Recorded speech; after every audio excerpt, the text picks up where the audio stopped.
it's Emily, and I want to talk about some books that I have about climate change that I have not read yet, but I'm really excited to read in the relatively near future. I've got a lot on my list to read, but these are some of the nonfiction climate change books that I'm really excited to get to. So one that came out a long time ago and I still have not read is No Impact Man by Colin Beedman. I think this will just be an interesting dive into one person's quest to reduce their impact, both in terms of climate change and their carbon footprint, but also just the stuff that they have and the things that they throw away or recycle. And I've always been interested in reading this book and I just haven't picked it up yet. But one of my goals is to just get all of those old books that I've been meaning to read forever read, and so this is one of the ones that I would really like to get to soon. I'm also very interested in how climate change is affecting the Arctic region, so I have a couple of books. One is A Brave New Arctic by Mark Cerise, and the other is The Future History of the Arctic by Charles Emerson. This one's a little bit older. It was published in 2010, and I believe this one was published in 2018. So this one's going to be, in terms of the current information about what's going on in the Arctic, this one's going to be a little bit more up to date than this one will. But this one also, from what I can tell, does a really interesting dive just into the history of the Arctic, which is going to be, I think, really important to understand to contextualize what's happening now.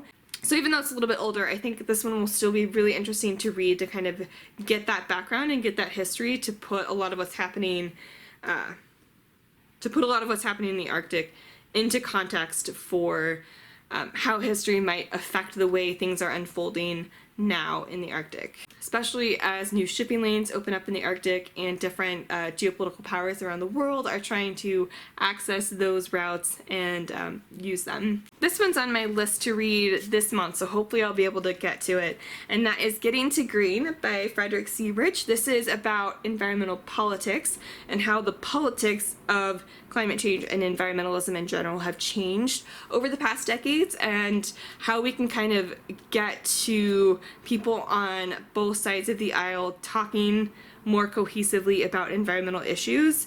And so there's kind of been a divide that's growing and growing between the two political parties, or main political parties in the United States. So environmentalism used to be more bipartisan than it currently is, and it's incredibly interesting because your political views have a greater influence in what you think about climate change than many, many other factors. And I don't think that's how it should be. And so I'm hoping that this book will give good advice for how communication about environmental issues can improve, and hopefully a path forward to getting more bipartisan work done on climate change and energy issues. Also would like to get to, and this one is a behemoth of a book and a little bit intimidating, but I would really like to get to No Immediate Danger by William T. Vollmann. This is the first of 2 volumes that are this size.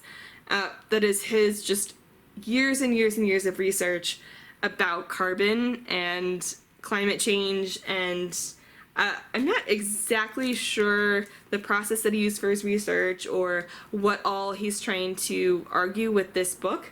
But I've heard it's incredibly interesting, incredibly well researched, and just kind of a must for climate activists and people who are interested in approaching climate change and carbon emissions from all different perspectives, and including societal research and research about sociology and how people and societies work to kind of contextualize that research about climate change.